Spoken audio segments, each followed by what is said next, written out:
Shedeur Sanders throws for 510, 393, 348.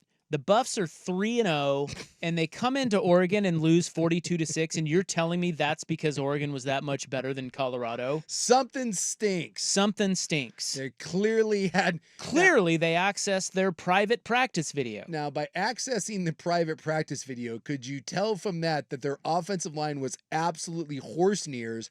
Therefore, they couldn't block Oregon, and that's why Colorado sucked. Without that practice film, Oregon would have never known how bad their O-line was, and that game would have been way different.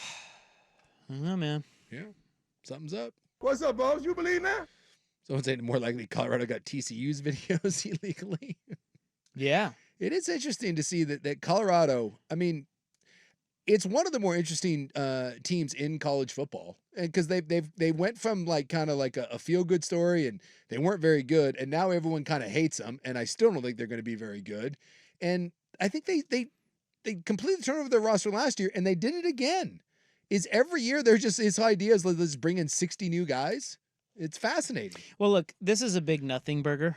Yes, it is. Between Colorado and Oregon, because the Pac-12 investigated, and they were like, we got to shut this down because Colorado was providing no evidence. They refused to provide evidence. Yeah, and then Catapult said that there was no evidence.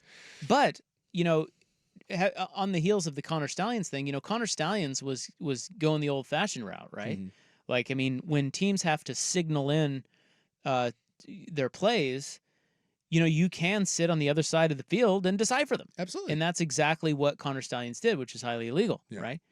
Well, now that they have the in-game sideline access to film. They have tablets on the college football sideline this year and in-helmet communications. Sure. Cybersecurity. This is going. Look, this much we know. There will be a team or many teams that try to hack into that stuff. Yeah, I would assume so. And you hear, over the years, I've heard different things. There's rumors.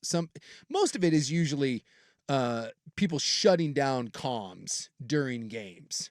It's like, oh, we're having problems with the headsets. And what's supposed to happen is if one team's headset doesn't work, the other team has to take theirs off too. Yeah. And then you go back to the old-fashioned. You go back to the old-fashioned way. And I've heard many people say that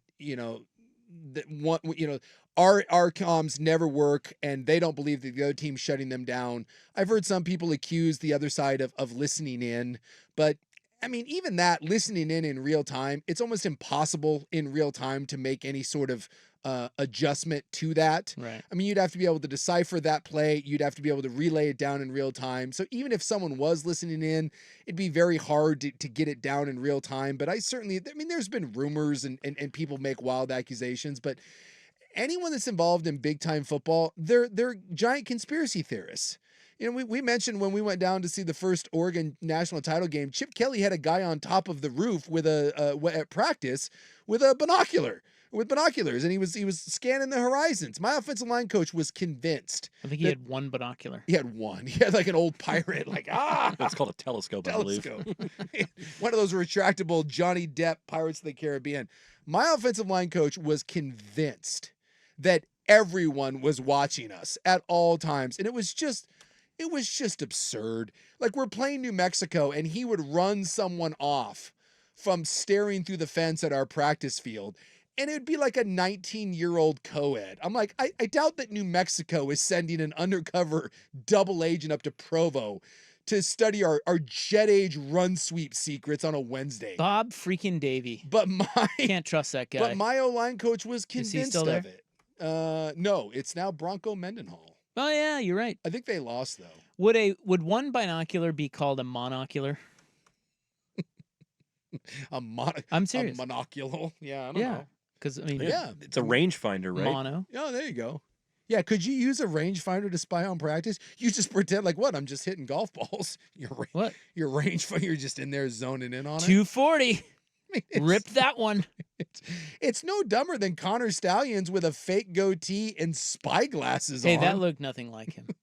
So Catapult, so I'm reading here, the only other thing worth mentioning about this story here is that Catapult, which is the service that Colorado used for their practice video. Everyone uses it, basically. Yeah, pretty much everyone's on there. Catapult, I guess, came under fire this past December during the college football playoff because staff at both Alabama and Michigan were claiming that they were informed about security concerns with the server. Oh, okay. So much so that the Wolverines cut access to the server to anyone outside of their facilities. Okay. So, which I would imagine they all do, but I don't. Maybe yeah. not. So if you want to access that, you have to be in there. to be in the facility. Yeah. So they have to know Because exactly. previously, everyone who had an iPad from their school was doing it at home in their dorm, Yeah. whatever. And I would assume that, yes, if everyone's trying to gain an advantage in today's world of people, getting hacked, everything gets hacked. Why wouldn't you think that your system is vulnerable? Right. But you can geofence it, like you said. And even then, I'm sure there's still going to be people that are going to attempt that. And, like the Connor Stallions guy, dude, if you watch that thing, he's just an obsessive fanboy that then went to Michigan and goes, I think I can help you. Imagine if you're Kalen DeBoer. And this is kind of what Michigan's trying to claim happened, which is a total crock of S. But imagine you're DeBoer and you're getting ready to play Georgia and you get an email and is like from anonymous. And you're like, hey, just so you know, you should open this file right here because we've hacked in to the Georgia film and that he puts that out there. How many coaches, in all honesty, are deleting that, turning it in, versus how many are at least opening the file and being like, what's this? Don't you think most are looking? Probably. Yeah. I think you ought to. So do we need to make rules against this now? Well, I think there is. Yeah. I mean, Catapult said that they are not under investigation by the NCAA, even though it's circulating that they are. Yeah. Well, and for Catapult, this is a big deal because if people start to question Correct. your security, Correct. then you're effed. Yeah, they're out. They're out. Screw them. So, and as far as I know, Catapult is the system that almost everyone uses. Let's come up with our own. Yeah, they've got a stranglehold on it. So if someone else were like, hey, we're more secure and do the same thing, there's money to be made. It's called the Thundercloud system. The Thundercloud. They said they have found no data breaches or unauthorized access to any customer's content. Thunder Buddies for life. I would assume that at that company, there is nothing they take more seriously than that. And that's kind of the thing is you would assume because you can check where everyone's logging in. It's like when someone enters our building, we know where they entered. We know who entered. Wait, seriously? Yeah. Everything now has a digital footprint. I would assume that a company like this can tell who's accessing things. So when someone makes an accusation, it's pretty easy to look at that and be like, hey, no one outside of your team or your building got into this system. And then they're like, oh, well, sorry. This is probably something along the lines of Colorado sitting there being like, they know what we're doing. Something has to be up. No, it's just you suck and your system sucks and Oregon's a lot better than you are, which is why, by the way, Colorado fired basically their entire staff. Did they bring in Pat Shurmer, by the way? What is That's he correct. there? Really? They brought in What's Pat he Shurmer. doing? He's running their The OC. offense. Really? I kid They you ran not. their other guy out of town. I didn't know that. Yeah. Pat Cool. Shurmer, one of the worst offensive coordinators, and you're like, I know it's going to fix us. Bring in Pat Shurmer. Good one, Dion. What if Pat Shurmer lights it up? We'll see. Well, then I will admit that I'm wrong, but Will you? yeah, I will. Look, if Or Colorado, will this go unaddressed? well, my God, if I'm going to hold your feet to the fire. if Colorado wins 9 games, you can't hide from it. It's not wins. Because he doesn't control the defense. That's true. What if they're the number one passing offense in the country on Fridays? Well, they play on Thursday this week. Oh, they do? On Thursdays. Yeah, they play North What Dakota if State. what if after tomorrow they lead the NCAA in passing? Then I will come on here and say the greatness that is Pat Shurmer. I apologize. Okay. But something tells me that's not going to happen. Hmm.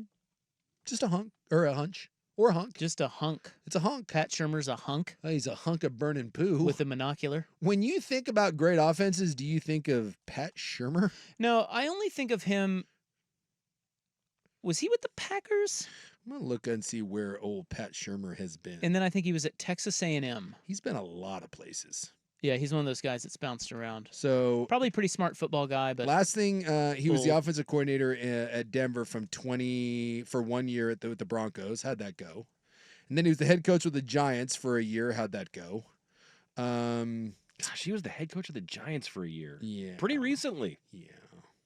I mean, he's mostly been an NFL guy. when was he head coach of the Giants? 2018-19. So is that was that right before McAdoo? Probably. Yeah, I mean he's mostly been an NFL guy. Dave says he has one of the worst NFL offensive ratings of any coach in the NFL. He somehow keeps getting jobs. All right. Hey, Well, he was first team All Big Ten in 1987. So was I. Were you? Where'd you No. play? I was 12. He played at Michigan State. That was probably around Pheasant Bowl time, though. Probably, yeah. I had no idea Pat Shurmer played. All right, guys. Enough on that stupid subject.